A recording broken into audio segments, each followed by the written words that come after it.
Gonzaga's streak of being ranked in the AP Top 25 continues as they fall to number 24. But as the only four-loss team in the poll, we wonder if they should even still be there.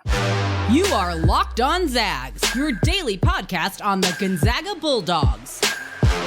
Part of the Locked On Podcast Network. Your team every day.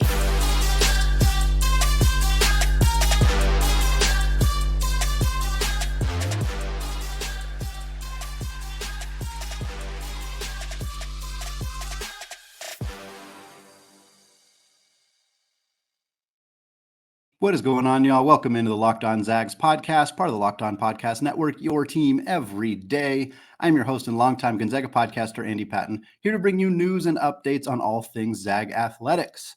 We got some Mailbag Monday questions to address today on Wednesday on the Locked On Zags podcast. But before we get to that, I want to talk to you about the AP poll. The Zags fall to 24, but their streak of 142 consecutive weeks ranked inside the AP poll continues. They have now passed Arizona from 1988 to 1995 for the 11th longest streak ever. And as we said at the top, the Zags are the only four-loss team still in the AP poll. Creighton was a four-loss team as well. They have two losses to Mountain West programs, and Colorado State and UNLV also lost their first two of their first three games, in Big East play. They have fallen out of the AP poll, and Creighton started the season ahead of Gonzaga in the AP poll. Throughout the season has primarily been ahead of Gonzaga in the AP poll, or at least right around them, and yet they fall out of the poll. Gonzaga stays in the poll. A report from Theo Lawson says that I think 39 of the 63 AP voters did not have Gonzaga in the top 25, but the aggregate rankings was still enough for them to sneak in at 24 and keep that streak alive.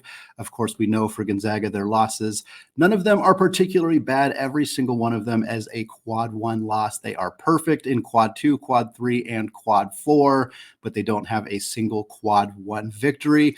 And the question we want to talk about right now, should they still be ranked?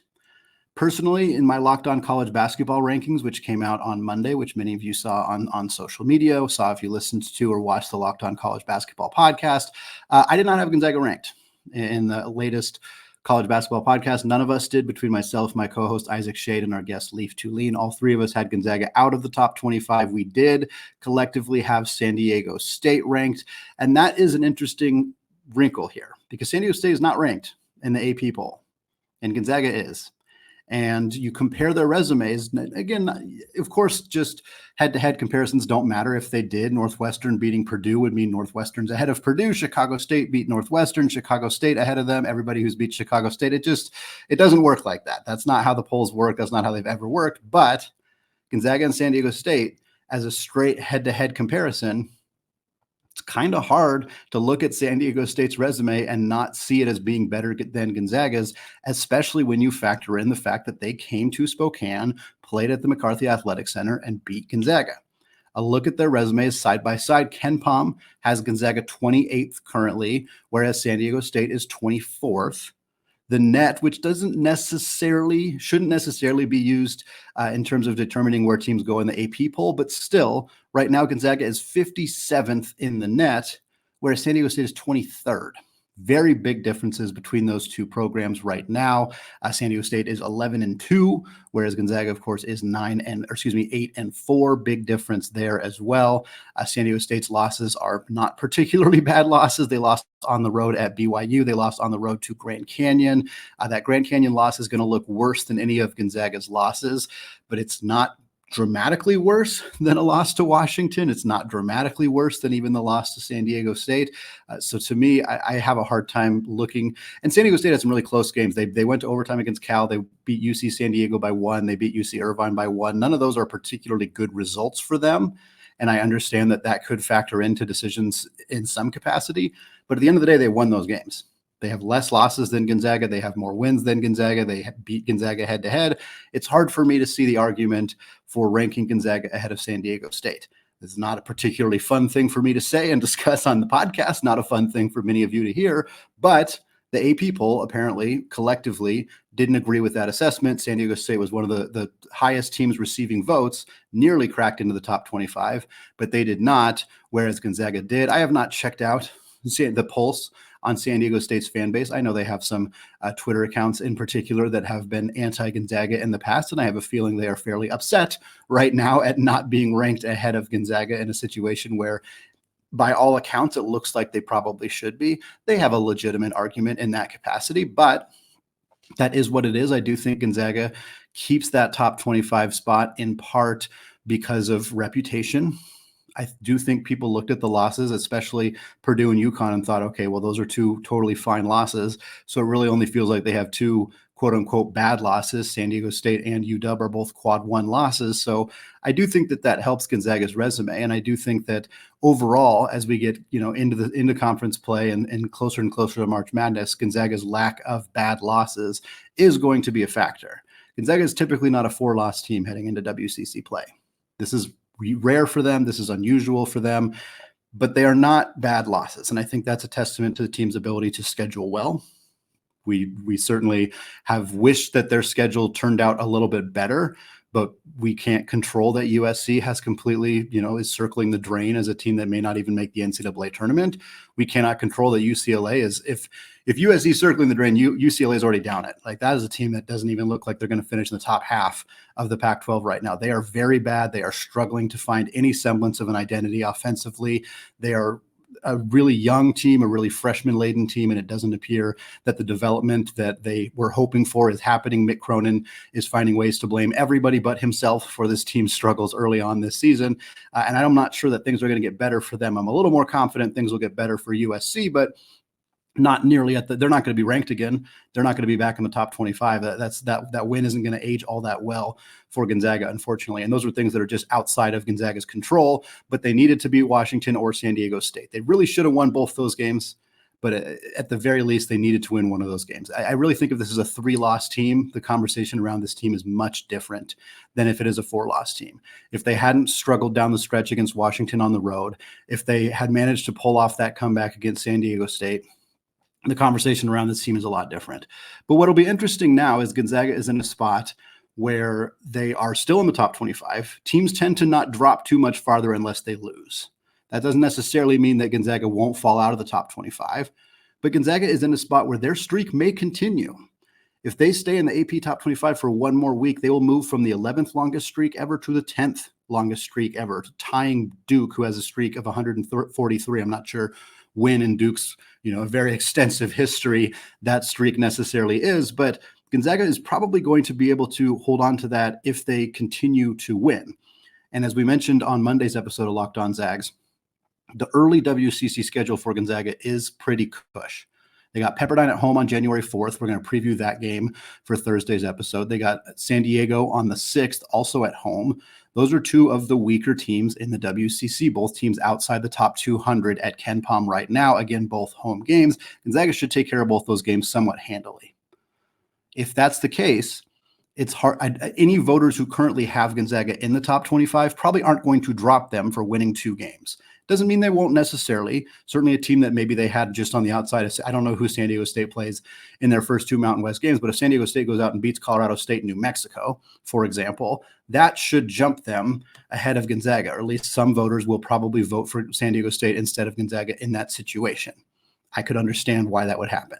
So I'm not saying Gonzaga's streak is not necessarily completely safe, but again, for voters who kept Gonzaga in the top 25, removing them from losing is just not something voters typically do. There's another argument for whether they should. That's a different conversation, but they probably will not. And so for Gonzaga, if they can beat Pepperdine and San Diego at home, they stay in the poll for another week. The second week of January, they only have one game. It is at Santa Clara. That is a somewhat difficult game. I don't want to pretend that that's an automatic win on the road this year. Pretty much anywhere in the WCC on the road is a little bit tougher. I don't feel super concerned about at Portland or at Pacific necessarily, but at Santa Clara, a good team with an NBA caliber guard and Adama Ball, with Carlos Marshall playing well, a well-coached team with Herb Sendek, that could be a challenging game. The good news for Gonzaga is if they win that game, they're very likely to continue their streak of being in the AP Top 25 going forward. After that, they repeat playing Pepperdine and San Diego, those 2 games at the road. So by January 20th, the Zags will have played 5 more games. They're all 5 very winnable games. Assuming they win all 5 of those games, they're probably going to stay in the AP Top 25 throughout the first couple of weeks of January, continuing that streak, hopefully building some momentum. The streak doesn't matter to me and to many of you as much as building some momentum, building some confidence, some development, some growth for some of their younger players as they get into the meat of the WCC play, and of course get towards that Kentucky game coming up on February 10th. We got some mailbag questions that were submitted over the weekend. We haven't quite gotten to them yet. We're going to answer a few of them here, including how much of a factor Steele Venters' preseason injury is for this team. We're going to discuss that and a quote from Tommy Lloyd, all coming up after a word from today's sponsor, LinkedIn Jobs. At the start of the new year, every small business owner is asking themselves the same question. What's the one move I can make that'll take my business to the next level in 2024? And LinkedIn Jobs knows that your success all depends on the team you surround yourself with. That's why they've created the tools to help find the right professionals for your team faster and for free. LinkedIn isn't just another job board. They have a vast network of more than 1 billion professionals, making hiring insanely easy when you have that many quality candidates. So easy, in fact, that 86% of small businesses get a qualified candidate within 24 hours. We have big plans for growing the show in 2024, and we know that hiring the right team member can help do just that. It's why small businesses rate LinkedIn Jobs #1 in delivering quality hires versus the leading competitors. LinkedIn Jobs also knows that small businesses are wearing so many hats and might not have the time or resources to hire. Thankfully, with LinkedIn, the process is intuitive, quick, and easy. So post your job for free at linkedin.com/lockedoncollege. It's linkedin.com/lockedoncollege to post your job for free. Terms and conditions apply. All right, segment 2, still Andy Patton, still Locked On Zags podcast. Going to answer a handful of mailbag questions that came in after the San Diego State game. A lot of you asked questions that I felt were answered in our conversation on Monday. So for those of you who don't hear your question answered in this show, you can definitely reach out to me and we can talk about potentially getting a variation of that question answered later in the week or next week when we do mailbag after the Pepperdine and San Diego games. But a lot of the questions were about, is it WCC or bust for Gonzaga, some lineup changes, stuff that I think we've discussed a handful of times, but there were a few questions that were a bit different that I wanted to get to in today's show. This question here comes from Austin via Discord. Austin says, so far Gonzaga has been plagued with injuries and bad shooting this season. Easy to blame all of it on Venters' ACL, but how much of that do you think is true? Not saying we'd be 13-0, but it's hard not to say we would look a heck of a lot better if he was healthy. Thoughts? Yeah, I'm glad you said blaming Venters' ACL and not blaming Steele Venters. It's not his fault. It's his ACL's fault, right? So, yes, the Venters' injury is a huge factor. And I think it is reasonable to not blame all of it. Certainly, there are other things, and we'll talk about some of those. But it's hard not to wonder what this team would look like with Steele healthy, because a lot of the issues that we've seen on the floor for Gonzaga would be fixed by a player of Venters' archetype. And we didn't get to see him in the system. We saw him in the craziness in the kennel, and we didn't really get to see anything from him outside of that. A little bit in the Lewis Clark scrimmage, that's it. So it's hard to be able to know exactly what this team would look like with Steele, but there are certain things that we do know. Venters the best shooter on this roster. That's a definitive fact. It was a fact before he even played a single game for Gonzaga. He's a 40% shooter at Eastern Washington, one of the best pure three-point shooters at the mid-major level, was going to come in and be a pure outside shooter for Gonzaga. The role he was going to fill is a role that Gonzaga doesn't have on the current roster. No, there's no debate about any of that. Venters would have opened up the floor. The spacing in the starting lineup would be considerably better with him than with Dusty Stromer. Not a knock on Dusty, just a fact regarding Venters' skill sets compared to Dusty's at this point in their career. Opening up the spacing a little bit more would allow more side-to-side ball screen actions with Ryan Nembhard and Graham Ike potentially. It would give Graham Ike more room down low to operate on the block. The other key thing about Venters is not only is he a good three-point shooter, but we saw again in the Lewis and Clark scrimmage, he's a good backdoor cutter as well, which means that defenders not only have to be out on him on the perimeter to make sure he doesn't get open looks, but if they're focused on what's going on with the ball, if they're looking at Nembhard, they have an eye away from Venters, he can cut to the basket and get easy looks that way. So his ability to really pull defenders' focus away from the middle of the court while also just creating more space, I think would have been really, really valuable for Gonzaga. I also think they identified Venters as kind of a way to give a break to Nembhard and Hickman that they don't really have. I don't think they identified Dusty as somebody they want to play the two. It's pretty clear to see that because he's not playing the two. They're not playing him there and instead are playing Nembhard and Hickman basically every minute of every game. There is criticism of Mark Few for that. I understand that. Certainly now with Luka Krajinovic also hurt, you can understand why there's limited options in terms of what Mark Few can do to get those guys a break. But I think it's clear that they planned for Steele to be able to play the two with Dusty playing the three or Yo playing the three or maybe even the three big lineups. But they wanted Steele to be able to play the two, which would allow either Nembhard or Hickman to play the one while the other sits on the bench. Without Steele, they don't have the opportunity to do that. I think that when you look at literally every issue Gonzaga has had this year, the three-point shooting, the fatigue from the bench, like those are the two biggest ones, and Steele absolutely helps with those things. But there are other things that caused a problem for Gonzaga this year. Recruiting was an issue for them this year. It was an odd recruiting year. They lost some commits. Those are things that just happen. And what I really want to do now, and I'm glad this question came through because it gave me an opportunity to talk about this quote that I saw from Theo Lawson, the great reporter for the Spokesman Review. He's working on an article where he did an interview with Tommy Lloyd, of course, the head coach at Arizona, the longtime assistant coach at Gonzaga. And Theo shared some of the quotes that he got from Tommy on Twitter. And I'm going to read them here because I think that they really line up well with this question and also just kind of a lot of people's overall fear and angst about this Gonzaga team so far. So I'm just going to read the direct quote here, pulled a few quotes out of it, but the majority of the quote here from Tommy Lloyd to Theo Lawson. He says, quote, "If people are frustrated, they need to check themselves for one. The reason they're frustrated is a byproduct of them having so much success. Things happen, injuries happen. You end up with a quirky recruiting year every once in a while. I think people just need to look at the big picture and understand what he's done has never been done at a program like Gonzaga, where you took a middle of the road mid-major program and you've made it into one of the top programs of the country year in and year out." And I think that's a really healthy way to look at it and a strong reminder for Gonzaga fans. The reason that this season feels so frustrating, again, the AP voters collectively have determined that Gonzaga is still a top 25 team in the country. We may disagree with them, but at the end of the day, Gonzaga is still viewed as one of the better teams in the country. And they are still viewed as an NCAA tournament team at this point.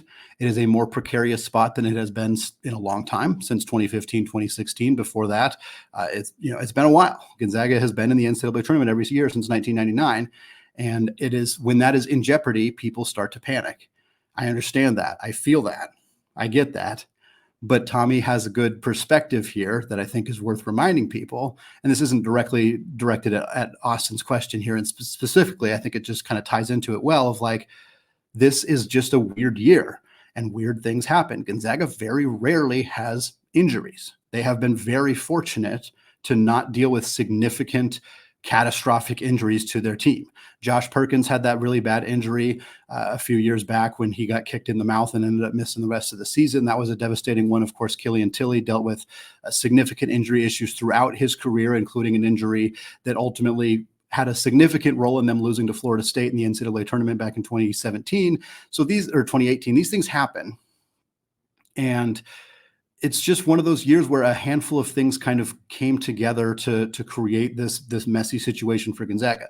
Because not only did Steele Venters, a player they were significantly relying on to fill a valuable role, not only did he get hurt right before the season, like right before the season, but prior to that, they had also had some recruiting stuff happen that just doesn't typically happen, but it happens to other programs. It's not like this only happens to Gonzaga and that this happening to them is a sign of bad things to come. It's not a sign of destruction in the future. Things are falling apart in Spokane. It's just a weird recruiting year. It's a quirky year. I like the way that Tommy Lloyd put it. It's a quirky recruiting year.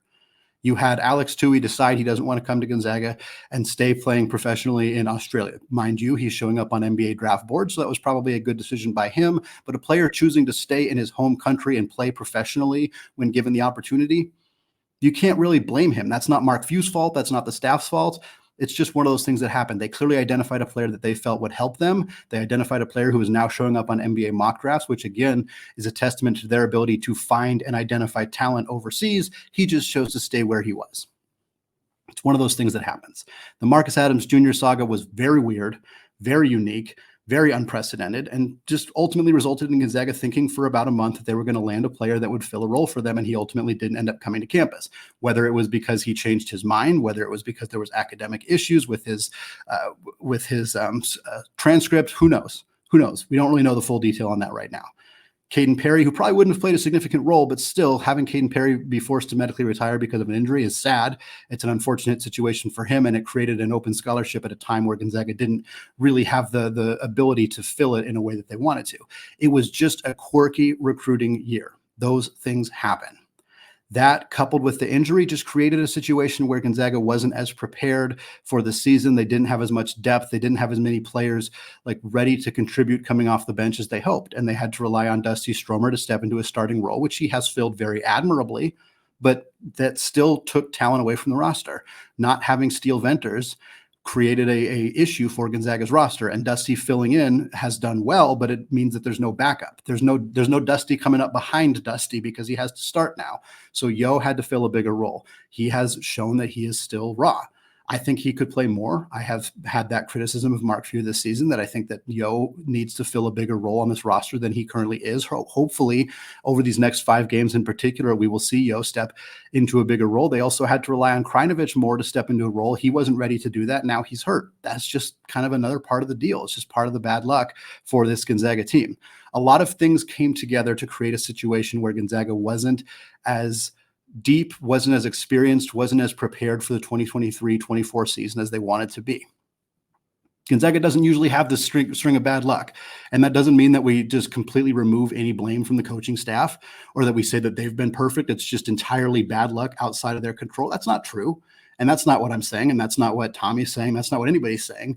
But when you look at a big picture of this team that has made the tournament in the last 24 years, that has taken this program from, as Tommy said, a middle of the road mid-major program to one of the top programs in the country, expecting that they're not going to have an occasional bad. Every team has bad years. Only Kansas is continually in the big dance every year. We talked about it on Monday's show. Duke missed the tournament last year.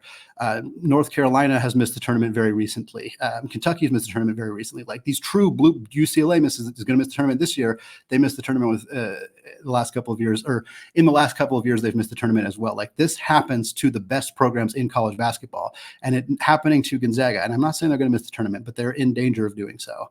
And even if that is the case, even if that's what happens, it is not the sign of the apocalypse. It is not the end of the road for Gonzaga as a premier basketball program. I feel like a lot of people I'm seeing on social media, a lot of people even in our Discord channel, have this kind of doomsday approach of like, if they don't make it, it's over. And it's like, that might have been the case after 9 years of Gonzaga making the tournament. But Gonzaga's made it for 25 years in a row now, or close to 25 years. There is no reason to feel like one quirky off year where they had preseason injuries, where they had some recruiting stuff happen that doesn't typically happen, doesn't mean that it is the end of the road. And I think that's the point that Tommy's trying to make. And I think when looking at this season so far, again, a team that has only lost to really good teams so far, again, if many other people in the industry are viewing this team as a top 25 team, we should maybe pump the brakes on the fear and the panic that we're having about this team right now. We're going to close out the show with discussion on Gonzaga's non-conference schedule and a little bit more about Coach Tommy Lloyd, all coming up right after this.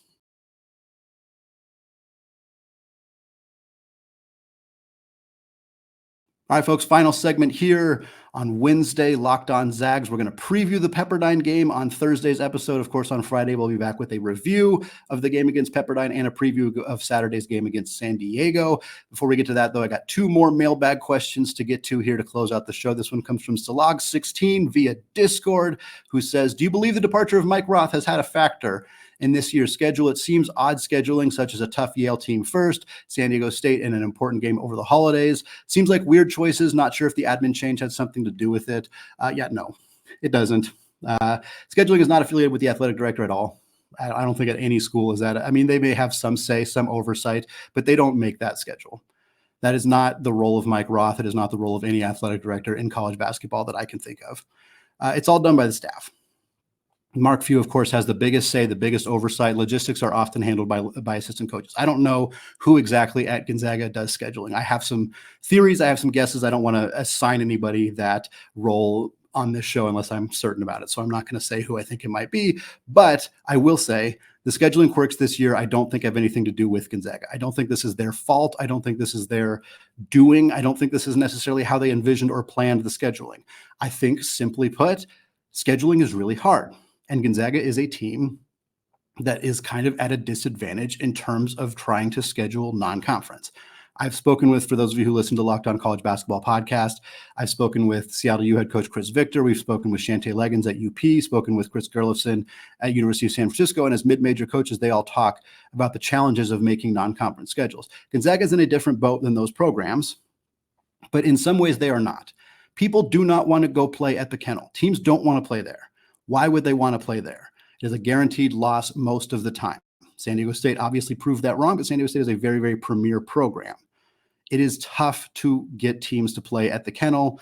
It is tough to get teams to agree to play with you. And I think that that is something that Gonzaga has still struggled with. We've kind of seen Gonzaga ascend past the point that, Randy Bennett and St. Mary's are starting to get past that point too, where they have these huge struggles scheduling and then teams blame them for playing poor schedules. And it's kind of this vicious cycle of, well, you don't play anybody good, so you shouldn't get seated as high, but also we don't want to play you because we think you're going to beat us, but we don't want to say that out loud. So we're just going to pretend that you're not good because you don't play a good schedule. Like, it's this vicious cycle that was at Gonzaga for years, and that because Gonzaga has fought really hard and said we're willing to play anybody anywhere, and they're willing to play these neutral site home and homes the way that they did with Alabama, the way that they are currently doing with UConn. They've done these with Arizona in the past as well, a handful of other teams, Duke being among them. Like, they have proven they're willing to play anybody, anywhere, anytime.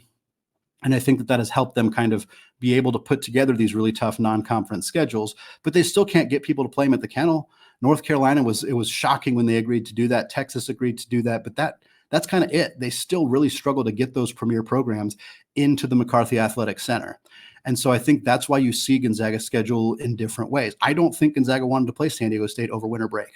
Coaches hate winter break games. This is a known fact within the college basketball industry. They hate winter break games. And we saw it this year. Gonzaga was not the only good team that seemed to struggle over winter break. Creighton, I mentioned them earlier, they struggled over winter break. UConn struggled over winter break. Like, teams struggle in this time period where their students aren't there, where they're, maybe just got back from seeing their family over the holidays, which was the case for Gonzaga. It's just a hard time to play a game. But that was probably the only time they could get San Diego State to play them at the Kennel. And I'm not saying San Diego State strong-armed them and said, we'll only play you if it's over winter break. I just think that's the way, as you said in your question, Derek, that's the way the cookie crumbled. That's the way it worked out for Gonzaga this year. I also don't think they planned for the game against Yale on November 10th to be the first game of the season. Gonzaga very, very rarely waits 4 days into the college basketball season to make their season debut. I don't think that was the plan. I think they wanted to play somebody else on November 6th, that first Monday of the year, whether it was a North Florida type or an Idaho State type or somebody like that, but they couldn't find anybody willing to play them. So I think that the scheduling, it has, to answer the question directly, I don't believe it has anything to do with Mike Roth's departure from the program. I think it just has to do with sort of what we talked about in the second segment of it just being a quirky year recruiting, quirky year with injuries, quirky year with scheduling. Sometimes those things all ascend together at the same time and kind of create this situation that Gonzaga has found themselves in. I don't think it's a concern long-term. I don't think Gonzaga typically wants to play 3 SWAC teams, but they had to buy these games. They bought these games against Mississippi Valley State and Arc Pine Bluff and Jackson State because they needed to fill out their schedule. And I don't know that will continue to happen. I do think that that's part of the reason Gonzaga wants to get out of the WCC, where they can schedule, where if scheduling becomes a challenge the way that it has, and they're not able to get these marquee non-conference games, they at least know they're littered with quad 1 games if they're in the Big 12 or if they're in the Big East, and they know that it's not as big of an issue. Next question here comes, the final question of the show comes from Rolando via Twitter DM. Rolando says, when it is all said and done in Tommy Lloyd's career, will he ever be the head coach at Gonzaga at some point in time? My gut says no. I would say probably not, but I also wouldn't say never. I'm going to give it like a 30% chance, 25 to 30% chance. I just don't think the timing works out because I don't think Tommy's leaving Arizona anytime soon. There is no reason for him to leave Arizona. They've been considered at points this year the best team in college basketball. They're consistently a top 5 team in college basketball this year. They've fallen out of that conversation right now after the loss on the road to Stanford. But typically, throughout Tommy Lloyd's tenure, and he's only been there for a couple of years, Arizona has been a top 10 team in college basketball. He's the winningest coach through his first 2 seasons in college basketball history as a first-year head coach. Winningest coach through his first 2 years ever. There is no reason to leave Arizona. Yes, Arizona is, as a school, as an institution, is having financial issues. That has been well documented. They are in deep debt financially. I don't think that that's going to have a huge impact on the basketball program. I could be wrong about that. I'm not going to pretend to have deep knowledge of the institutional debt that Arizona is facing. I don't know all the details there. They are moving to the Big 12. The Big 12 is going to afford them more financial opportunities because of the football in the Big 12 is better. It's also going to be a better basketball conference for them. I think it is. There's little reason to see Tommy Lloyd leaving Arizona anytime soon. I have no idea how long Mark Few is going to coach. I don't know. I don't see any. He doesn't seem like he's slowing down. Doesn't seem like he wants to leave anytime soon. So I think he's going to be there for a while. I think Tommy's going to be at Arizona for a while, but I still don't know that Tommy jumps from Arizona to Gonzaga when Mark Few leaves. I don't see that as the likely scenario at this point. It doesn't seem likely to me. I would guess that the replacements for Mark Few at this point could be Brian Michelson, depending how much longer Mark Few stays. I don't think Michelson is necessarily the answer if Mark Few were to retire tomorrow, but I think he might be the answer in 5 years, in 8 years, in 10 years, if Mark Few lasts that long. I would keep an eye on Leon Rice, the head coach at Boise State. Leon was a longtime assistant at Gonzaga. Him and Mark Few are very close friends. They go fishing every summer. Their kids are close. Like, that is a really close relationship between Mark Few and Leon Rice. Leon Rice is a very successful head coach at Boise State. Boise State has played the best basketball in their school's history under Coach Leon Rice. To me, that feels like a slam dunk hire for Gonzaga if they ever needed to when they need to replace Mark Few. He will not coach forever, but he might coach for another 15, 20 years. Honestly, I wouldn't be shocked if Mark Few chooses to do that. Whether Tommy is ever a part of that conversation at this point is really hard to know. I don't see him leaving Arizona for Gonzaga, as I don't think that he will view that as a better opportunity unless things go awry at Arizona budget-wise, NIL-wise, if things fall apart there, perhaps, which is why I say that it's not a 0% chance, 20, 30%, something like that. But the timing doesn't seem like it's going to line up at this point. That's going to wrap it up for today here on the Locked On Zags podcast. I want to thank all of you for making the show your first listen or your first watch of the day. Shout out those everyday listeners. Shout out those of you on the Discord channel as well. If you want to join us, where we're chatting Gonzaga basketball 24/7. The link is in your show notes on both audio and video platforms. We'll be back on Thursday previewing the Gonzaga's game against the Pepperdine Waves. Talked about the women's basketball team as well, all coming up later this week. Thanks again for listening. And until next time, as always, go Zags.